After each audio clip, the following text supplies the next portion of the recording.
on se retrouve pour une FAQ. Donc, il y a quelques temps sur Instagram, je vous ai donc demandé de me poser plein de questions. Et pareil, sur YouTube, j'avais mis donc une petite vidéo où vous avez été d'ailleurs très nombreux à participer, car j'ai devant moi plus de 25 questions à vous répondre. Donc, c'est parti, on commence tout de suite. Donc, la première question, quelle est ma discipline préférée? Il y a quelques mois de cela, je vous aurais répondu que c'était l'obstacle. Mais depuis peu, j'aime beaucoup le dressage. J'aime bien avoir un cheval bien entre les mains et travailler des nouvelles choses qu'on n'apprend pas spécialement. Donc, je dirais qu'au jour d'aujourd'hui, ça serait donc plus le dressage. La deuxième question était qui est Kira. Donc, Kira était une jument qui était avec Kito. Donc, avec une amie, on s'occupait donc de Kito et de Kira. Donc, moi, je m'occupais beaucoup de Kira parce que c'était une courtoise, un cheval de trait. Elle était borne, donc il fallait que je travaille tout avec elle, tout le travail à pied et tout, le respect. Et j'ai beaucoup apprécié. Donc, après, Kira, elle m'a appartenu. Elle est restée que, je crois, 6 à 8 mois avec moi. Puis après, elle est partie parce que Kira est partie due à une maladie mortelle, donc la myopathie atypique. Mais d'ailleurs, il y a même une vidéo que je vous mettrai en haut dans le petit. La question suivante, quel âge a Solène? Solène, tout simplement, elle est à la lettre et elle devrait bientôt avoir 14 ans. Ensuite, on m'a demandé qui est la grande sœur entre moi et ma sœur. Alors, il faut savoir qu'on est tous les deux jumelles, mais c'est ma sœur qui est un petit peu plus vieille, théoriquement, on va dire ça comme ça, mais c'est ma sœur qui est plus grande. La question numéro 5, d'où sont venus Kito et Solène? Alors, Kito, comme je vous ai dit, c'était pareil que Kira, c'était des chevaux, donc les propriétaires ne voulaient pas garder. Donc je les ai récupérés, donc c'est comme ça que je suis devenue propriétaire à ce moment-là. Et Solène, simplement pour pas que Kito se retrouve tout seul, ma soeur est tombée sur une annonce d'une jument qui l'a beaucoup plu et donc c'est comme ça qu'elle a acheté Solène. La question numéro 6, pourquoi je me suis tournée vers la race des trotteurs? De base, j'avais pas spécialement de race préférence, simplement que Kito était un trotteur, donc voilà, j'ai beaucoup aimé travailler avec eux, car ce sont des choix assez complexes à travailler, c'est pas pour donner à tout le monde, on va dire. Et Kito était tellement vert dans le travail que franchement j'ai pris un réel plaisir de le travailler. La question suivante qui est d'ailleurs très intéressante, pourquoi je me suis tournée vers YouTube? Tout simplement parce que je travaillais donc Kito qui était un trotteur et je voulais donc avoir plus ou moins des souvenirs de lui, de voir comment je progressais parce que comme je ne montais plus en club, j'aimais bien faire ça, puis après je voulais donc partager mon quotidien avec vous. Et puis au final je me suis dit tiens que souvent les trotteurs c'est quand même une race qui est très dénigré si je puis dire ça comme ça, et je voulais prouver par A plus B que les trotteurs sont des choses super polyvalents. Et donc voilà, d'où le fait que j'ai donc commencé à créer ma chaîne YouTube et que je voulais donc prouver vraiment que les chevaux, la race des trotteurs, comme les pur sang, comme n'importe quel cheval, sont des chevaux polyvalents et on peut tout leur apprendre, tout simplement de la patience et beaucoup de travail, mais voilà, c'est simplement pour ça de base. La question numéro 8, ai-je une autre passion que l'équitation? Pas spécialement, car l'équitation c'est vraiment une passion que j'aime beaucoup. Après, j'aime beaucoup être avec les animaux, peu importe ce soit les chiens, les chats, j'aime beaucoup les animaux.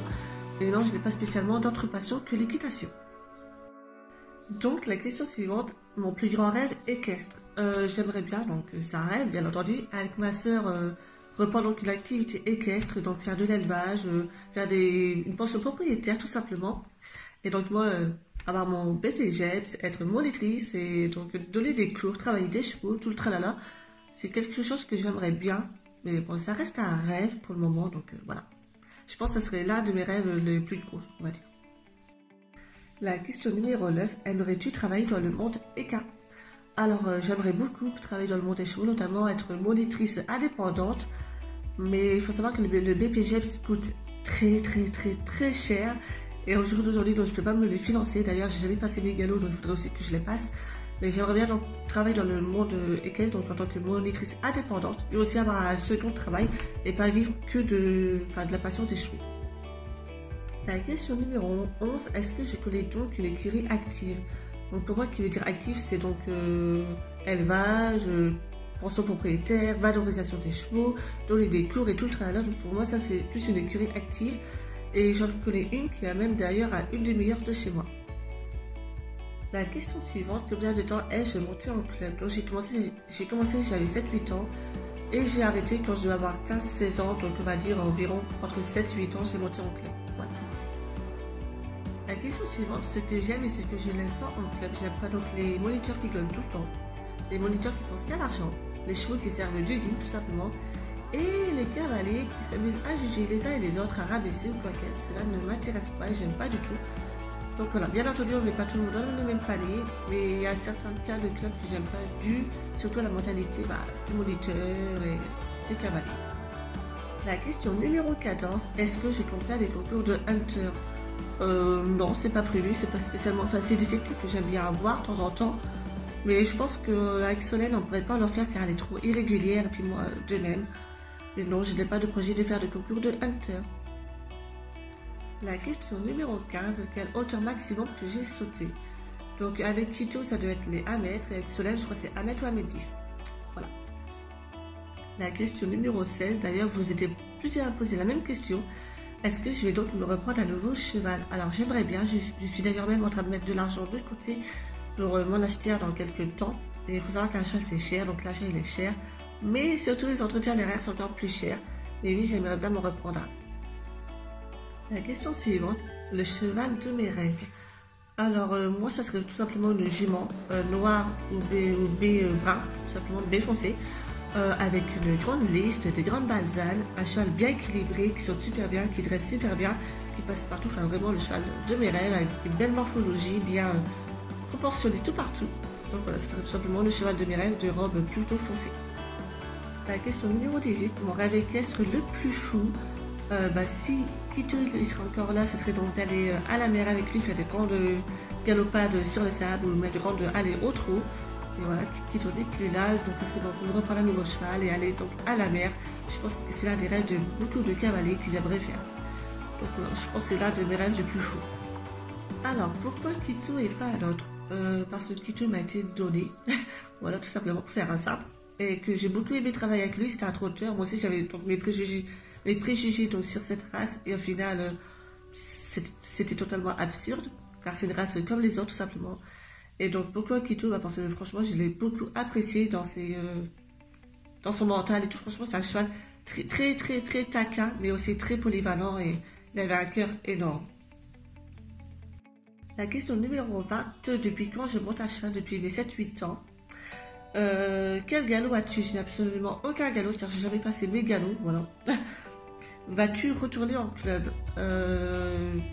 Pourquoi pas de temps en temps faire un cours de temps en temps pour essayer de me remettre à plein niveau et de progresser.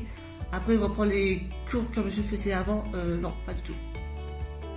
La question 23, quel est l'avenir de Solène? Ce serait plus à ma soeur de répondre qu'à moi, mais comme elle n'est pas là. Pour Solène, ce serait simplement une jument de balade, une jument de loisir. La rendre heureuse et profiter de elle un maximum, et franchement surtout la rendre heureuse. Voilà. Alors quel galop elle a, ma soeur? Absolument aucun, et comme moi elle n'a jamais passé ses galops, et depuis quand elle monte? Pareil, on a commencé quand on avait 7-8 ans. La dernière question, pourquoi et quand on a acheté Solène?